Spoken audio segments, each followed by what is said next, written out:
أنا معمم، بس أنا مو المعمم السياسي اللي ببالك، ولا المعمم اللي يدعي عن نفسه شي باطل ويضحك على الناس، ولا المعمم التابع لجهات تختلف وياه، ولا المعمم المدفوع إله اللي يسيء للدين بتصرفاته.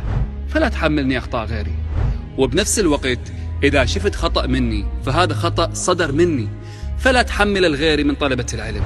شنو ذنب طالب العلم اللي يقضي وقته بالدرس والتدريس والتبليغ والتنقل بين المحافظات، ويجلس مع الناس ويستمع لهمومهم ومشاكلهم ويجاوب عن أسئلتهم، ويفتر على بيوت الفقراء بتكليف من المرجعية وضمن حملات المواكب بمساعدة الفقراء، وعاش أصعب أيام الجبهات. تذكر دائما الواحد لا يمثل الجميع، كل من يتحمل مسؤولية تصرفاته.